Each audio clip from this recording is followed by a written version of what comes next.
অনেক দিন পরে ছেলেকে নিয়ে বারান্দায় আসলাম। মাঝখান দিয়ে কিন্তু আমি বারান্দায় আসতে পারিনি, মানে একটানা বৃষ্টি হয়েছিল তো, তার জন্য সকালবেলা বারান্দায় আসতে পারিনি। মানে বারান্দাটা ভিজা থাকতো, দেখা যাচ্ছে মানে বসলে ঠান্ডা লেগে যেতে পারে আমার ছেলের, তার জন্য ও তো অনেক সময় ফ্লোরে বসে, মানে বসে বলতে ও তো এখনও বসতে পারে না ঠিক মতো, মানে পাও রাখে, তার জন্য বললাম।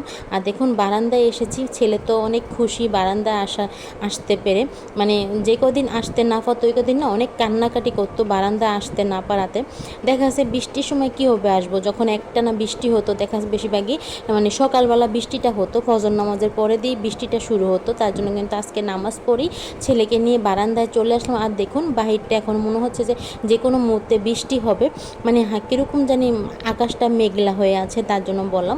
মানে কীরকম একটা গুমোট মানে গরমও লাগছিল আমার কাছে, মনে হচ্ছে যে মানে কীরকম একটা গরম লাগছিল, তেমন একটা বাতাস নেই বাহিরে, মানে হালকা বাতাস আছে, তেমন একটা বেশি বাতাস নেই। আর দেখুন ছেলে কিন্তু আমার কোলে বসে আছে, ওর মাথাটা দেখা যাচ্ছে। ও না পাশে আরেকটা বিল্ডিং আছে, ওই বিল্ডিংয়ের ছাদে কয়েকটা পাখি বসে থাকে, আমার ছেলে ওই পাখিগুলাকে দেখে খেলা করে, মানে ওর কাছে সম্ভবত পাখিগুলাকে দেখতে ভালো লাগে, তার জন্য কিন্তু ও পাখিগুলাকে দেখে মানে কথা বলার চেষ্টা করে, কথা তো বলতে পারে না, তার জন্য বললাম। ছোট মানুষ কতক্ষণই বা রুমে থাকতে পারে। আর ছাদে যে নিয়ে যাব, মানে ছাদে যেতে আমার ইচ্ছা করে না, মানে ছাদের গেট খোলা থাকে কিন্তু ছাদে যেতে ইচ্ছে করে না। আর নিচে আমি নিয়ে যাই না, নিচে কিন্তু আপনাদের ভাইয়া নিয়ে যায়, মানে বাইরে গেলে, সেটার জন্য বললাম।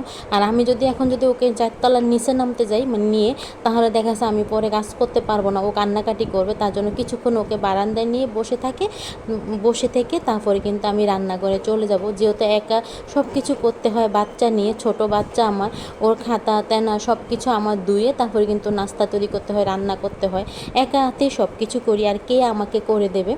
মানে যাদের বোন আছে, মানে বড় বোন বা ছোট বোন থাকে, তাদের জন্য অনেকটাই সুবিধা, বাচ্চা পালতে সুবিধা হয়। বোনেরা বাচ্চা মানে পেলে বড় করে দেয়, মানুষের যেরকম বলে, যে অনেকেই আমাকে বলে যে তোমার বোন নেই, তোমার পোড়া কপাল, বোন থাকলে আজকে তোমার ছেলেকে বড় করে দিত, তোমার কষ্ট হতো না। কি করব বলুন, আমার তো বোন নেই, আর কী করতাম, আমার বড় বোন নেই, ছোট বোন নেই, কী করব।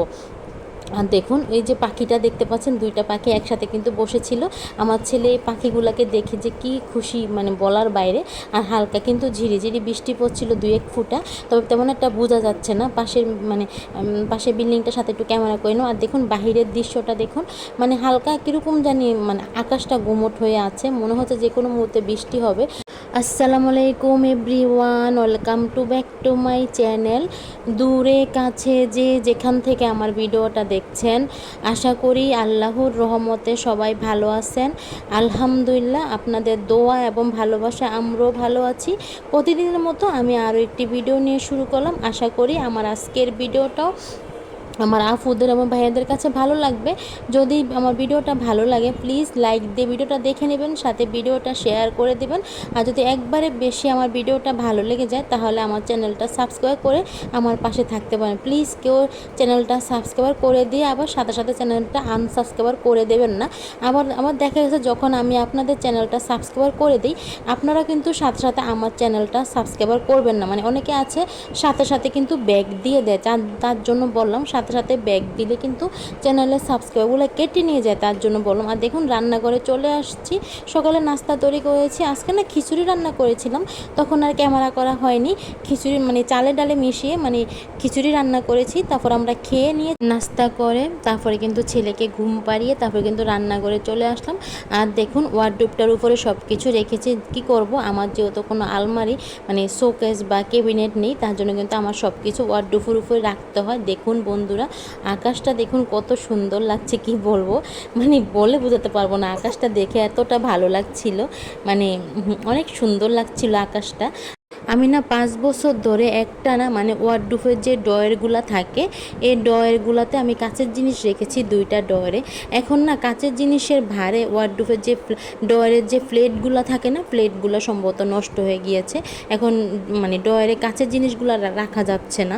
আর কি করব, কোথায় রাখবো, মানে আমাদের তো ক্যাবিনেট নেই আর শোকেসও নেই। আপনারা হয়তো ভিডিওতে দেখেছেন আমার বাসায় কিন্তু ক্যাবিনেট বা শোকেস তারপর ড্রেসিং টেবিল এই 2টা জিনিস আমার বাসায় নেই, মানে আর সব কিছুই আছে, যা আছে মোটামুটি সব কিছুই আছে।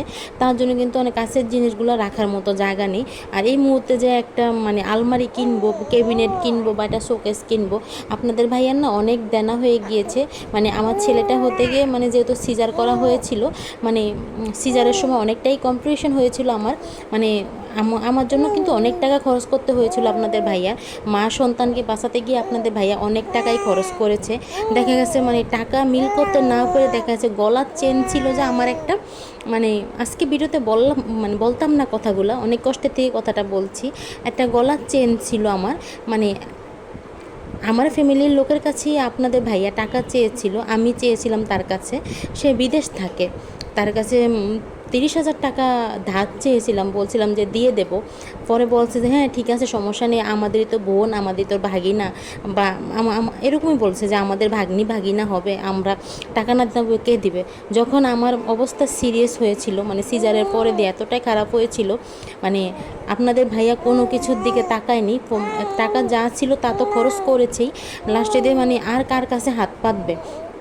তারপরে আপনাদের ভাইয়া আমার গলার চেন ছিল, গলার চেন বিক্রি করে দিয়েছে, সাথে 2টা হাতের আংটি ছিল, 2টা হাতের আংটিও বিক্রি করে দিয়ে তারপর আপনাদের ভাইয়া মা সন্তানকে বাঁচিয়েছে। মানে ওদিন আপনাদের ভাইয়া যেভাবে দৌড়িয়েছিল মানে বলে বোঝাতে পারবো না, হয়তো বা আমি দেখিনি, আমি শুনেছিলাম। আমার তো অবস্থা সিরিয়াসই ছিল। যদি আপনাদের ভাইয়া যদি টাকার চিন্তা করতো তাহলে কিন্তু আমি বাঁচতাম না।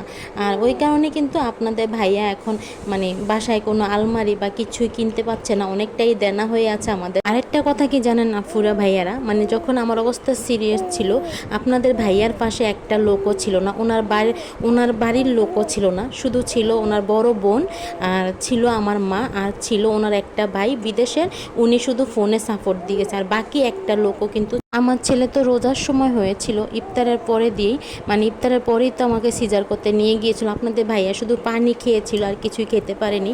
একবার আমার জন্য ওষুধ আনতে দৌড়াদৌড়ি করেছে, একবার ছেলের জন্য। কিন্তু আপনাদের ভাইয়ার পাশে ওই সময় তার ভাইয়েরা কেউই ছিল না, শুধু তার এক বোন। হ্যাঁ, এমনিতে সিজারের পরের দিন সবাই বাড়ির থেকে দেখতে গিয়েছে, মানে আমার শ্বশুরবাড়ির সবাই, আমার জাল ভাসুর সবাই গিয়েছিল, কিন্তু আপনাদের ভাইয়ার সময় কেউ